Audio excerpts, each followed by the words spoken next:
à police, vive Alliance Police Nationale et vive le partenariat.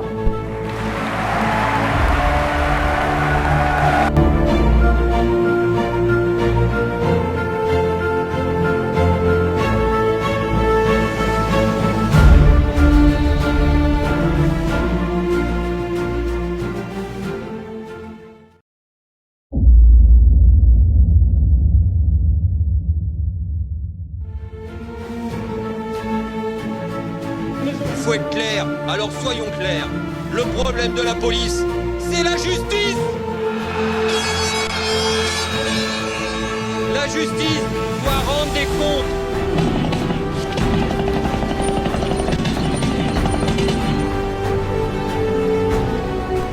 Voilà, la justice a été rendue. Au suivant. Le samedi 21 novembre 2020, peu avant 19h, Michel Zecler était interpellé rue des Renaudes, dans le 17e arrondissement de Paris, puis placé en garde à vue au commissariat de cet arrondissement pour des faits de violence sur personne dépositaire de l'autorité publique et rébellion. Dans le procès-verbal d'interpellation établi par les fonctionnaires de police, il était indiqué que l'interpellation de M. Zecler par un brigadier et 2 gardiens de la paix en poste à la brigade territoriale de contact du commissariat du 17e arrondissement résultait de son refus de se soumettre à un contrôle de police motivé par l'absence de port du masque et d'une suspicion de détention de produits stupéfiants dans le sac qu'il portait en bandoulière. À l'issue de leur garde à vue, les intéressés, les 4 policiers, ont été déférés ce dimanche 29 novembre au tribunal judiciaire de Paris aux fins d'ouverture d'une information judiciaire.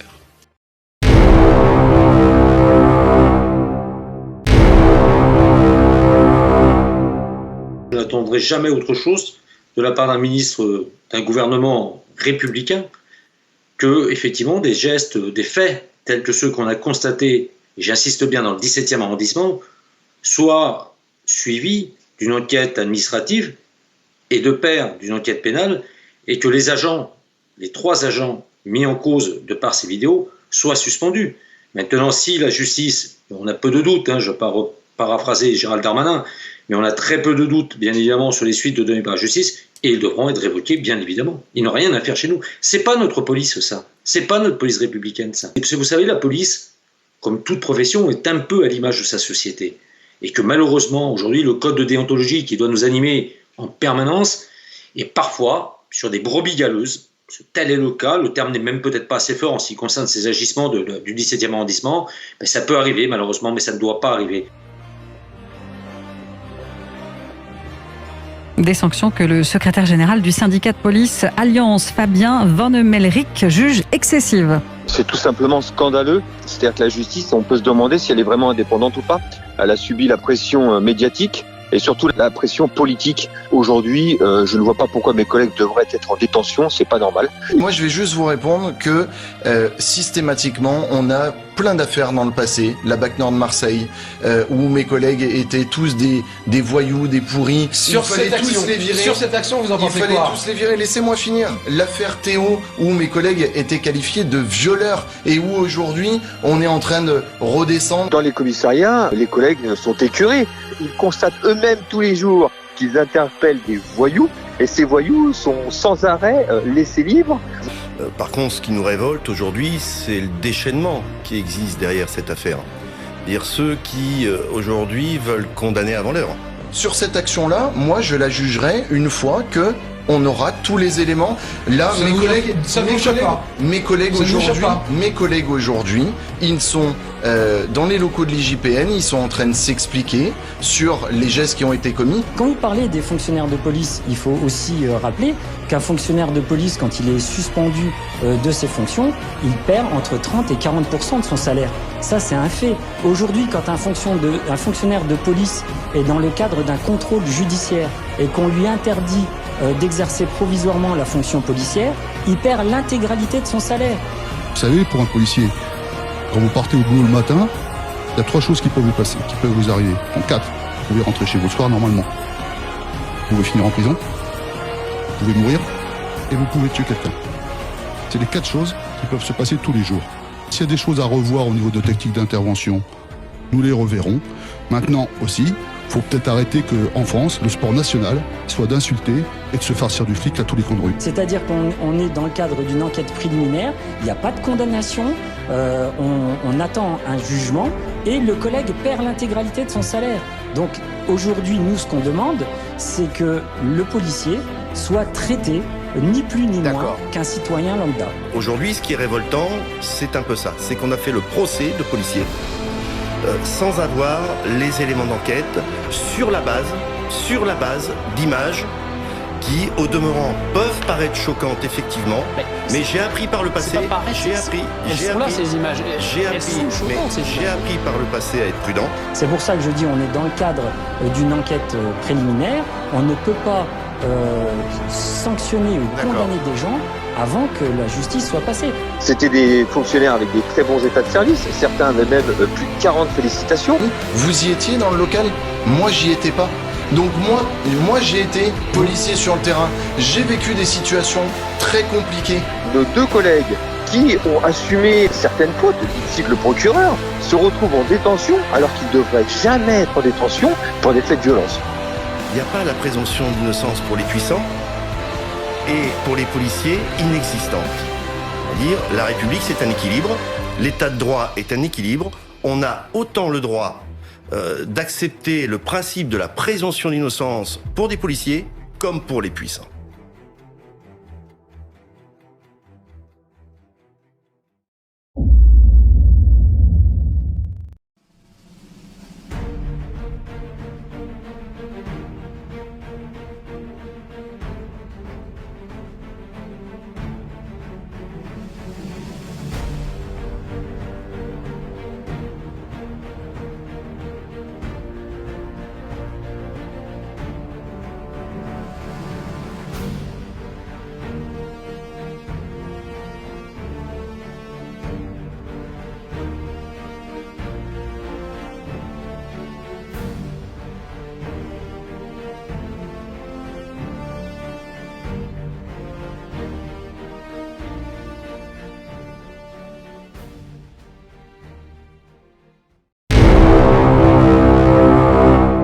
C'est pour nous très compliqué de commenter une décision de justice.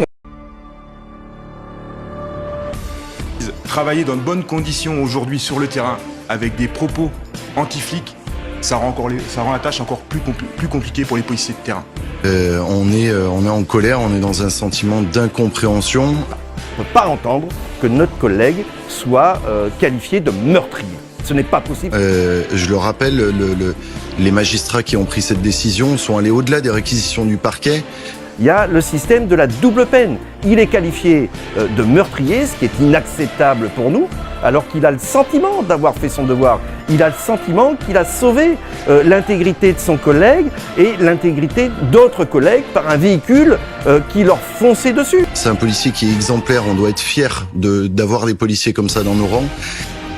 Mais les policiers ne tirent pas sur un refus d'obtempérer, les policiers tirent pour défendre leur vie. Pour tout le monde et pour nous, ça fait pas de doute, la légitime défense, elle est là. Quand vous avez un véhicule qui fonce sur vous à quelques mètres de vous, le texte de la légitime défense vous autorise à ouvrir le feu.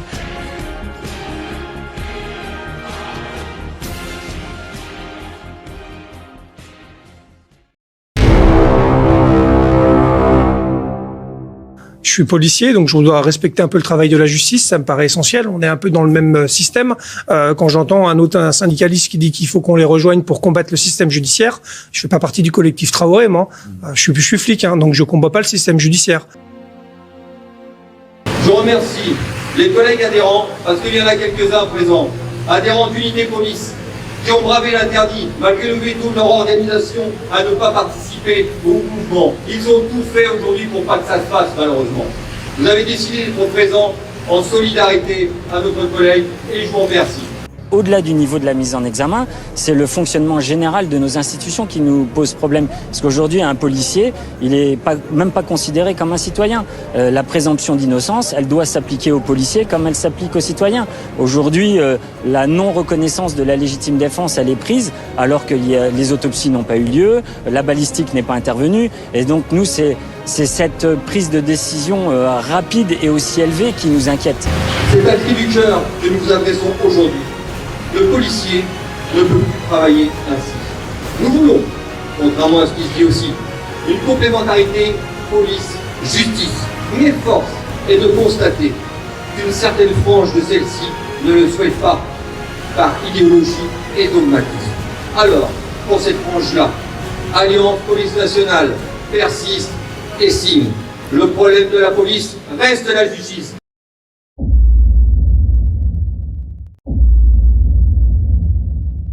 On parle d'augmentation d'effectifs. Bien sûr qu'il faut augmenter les effectifs.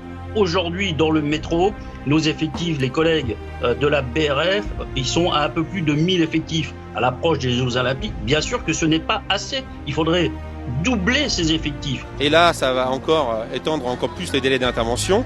Au niveau sécurité des collègues, étant donné qu'on ne touche pas de fonctionnaires, et c'est ce que demande Alliance Police Nationale, ce sont des arrivées massives de fonctionnaires de police. Nous avons un ministre qui indique des renforts de fonctionnaires. On ne les touche pas en Seine-et-Marne, ou très peu au niveau ciblé peut-être. En revanche, sur l'ensemble du territoire, on n'a pas assez d'effectifs pour pouvoir travailler dans les conditions sereines. Nous, ce qui nous intéresse aujourd'hui, c'est de protéger le policier. Mais au-delà de protéger le policier, c'est de protéger sa famille.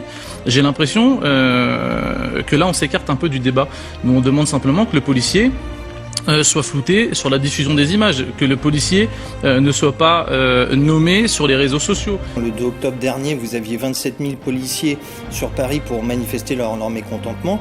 Le département des Yvelines est fortement touché par cette grogne. Il faut savoir que les services du département sont au bord de l'implosion, on peut parler comme ça. Et c'est pour ça que d'ailleurs qu'une action est prévue le 5 décembre prochain, avec une journée où on invite à fermer les commissariats sur le département.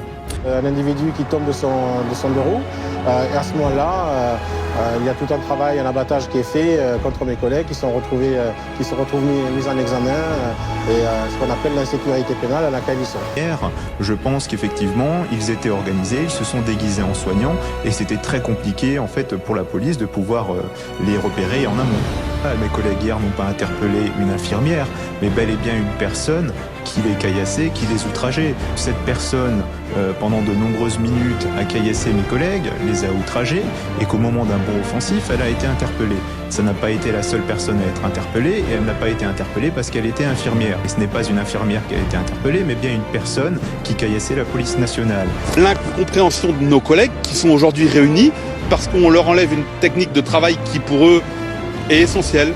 Il faut savoir que quand nos collègues se servent de cette clé d'étranglement, ils le font pas par plaisir, ils le font pour se protéger eux-mêmes et pour protéger la population. On peut entendre qu'on nous dise c'est dangereux, on s'en sert plus. Dont acte. Sauf qu'il faudrait nous dire les dégâts que ça a causé par le passé. Moi j'aimerais savoir combien de personnes ont été blessées ou sont décédées suite à cette clé d'étranglement qui est utilisée depuis des années, qui est instruite en école de police. Deux, il faudrait nous dire par quoi on la remplace. C'est venu subitement et heureusement mes collègues ont fait preuve de sang-froid. Ils n'ont pas été blessés. Tous les éléments nous apportent à dire qu'ils étaient en légitime défense. Il faut revoir la légitime défense. Il faut mettre en confiance aujourd'hui les fonctionnaires de police, mes collègues, avec leurs armes. Parce que si vous voulez, aujourd'hui, dès l'école de police, on explique aux fonctionnaires de police qu'en gros, il faut mieux éviter d'utiliser leur arme. Qu'aujourd'hui, en gros, il faut surtout pas utiliser l'arme parce que sinon, ils vont être emmerdés. Donc, moi, aujourd'hui, ce que j'aimerais, c'est qu'on arrête de leur dire ça et qu'on explique aux fonctionnaires de police qu'ils ont une arme. Dès l'école, il faut leur expliquer ça. Ils ont une arme, ils peuvent s'en servir et dans le cadre de la légitime défense, ils doivent s'en servir. En Ile-de-France, tous les jours, il y a des jets de mortier contre les policiers. C'est tous les jours. Il n'y a pas un jour où il n'y en a pas. Il n'y a pas un jour où il n'y a pas des collègues qui sont visés par des tirs de mortier, qui sont visés par des jets de projectiles. Au moins une fois par semaine, vous avez un commissariat qui est attaqué par des tirs de mortier. tant qu'on les mettra pas en prison une fois pour toutes, qu'on donnera des exemples, ça ne s'arrêtera pas. Aujourd'hui, les délinquants n'ont pas peur de la justice. On souffre justement de cette réponse pénale qui est assez faible et qui nous demande beaucoup de travail, et surtout dans le judiciaire. Il y a aussi un délai imparti. C'est-à-dire que ça, il faut aussi en avoir conscience. Quand un policier interpelle un flagrant délit, il a 1 heure pour présenter, et ça c'est le droit français qui est comme ça, il a 1 heure pour présenter son affaire à un officier de police judiciaire qui placera ou non la personne en garde à vue. Si vous ne respectez pas le délai, la procédure est cassée. Et si les policiers n'interviennent pas, ça c'est pareil, je le tiens de mes collègues. Il aurait pu y avoir vraiment des drames. La justice contre les mineurs est faible dans notre pays. Les mineurs d'aujourd'hui ne sont pas les mineurs du siècle dernier. Hier encore, mes collègues de la compagnie de sécurisation d'intervention de Paris ont interpellé 4 mineurs de 15 ans qui circulaient depuis plusieurs jours dans Paris dans un véhicule volé et qui procédaient à des vols de montres. Pourquoi ils font ça ? Parce qu'ils savent qu'ils ne risquent rien. Moi je pense qu'effectivement les policiers ont peur, et ils n'ont pas peur des voyous ou des petits truands. Ils ont peur de la justice, parce que bien souvent, dès lors qu'une interpellation, qu'une intervention de police se passe mal, on jette immédiatement l'opprobre sur la profession. Ils sont présumés coupables, parce que la présomption d'innocence ne prévaut que pour les voyous. Et on a plus peur de la justice finalement que des petits truands. Aujourd'hui, le rôle de la justice, il est quoi ? Il est de protéger les gens honnêtes des délinquants.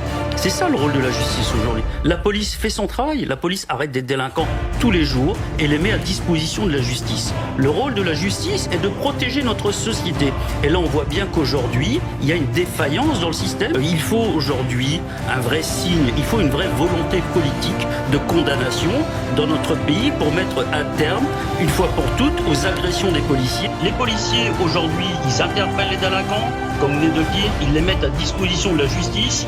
Et le problème, on l'a déjà dit, le problème c'est la justice. Parce que s'ils ne sont pas condamnés à plus de 2 ans d'emprisonnement, ils ne font pas 1 mois en prison. Donc à un moment, il faut que les peines s'appliquent. On est habitué aux sorties de route, je dirais, de M. Mélenchon. Et je crois que M. Mélenchon, il est très jeune d'Alliance Police Nationale. L'Alliance Police Nationale était majoritaire à plus de 40%.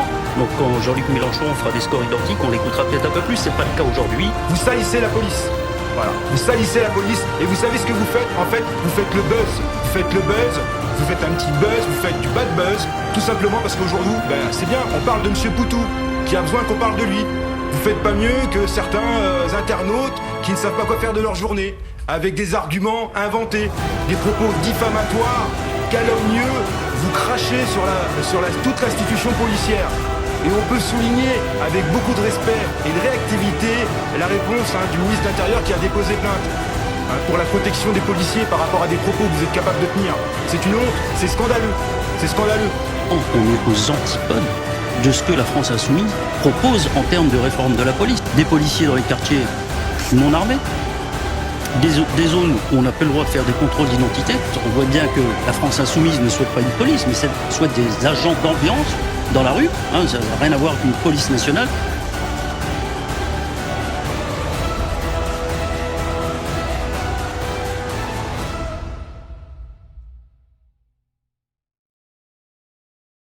Redis-moi où t'étais, quand pour moi tout était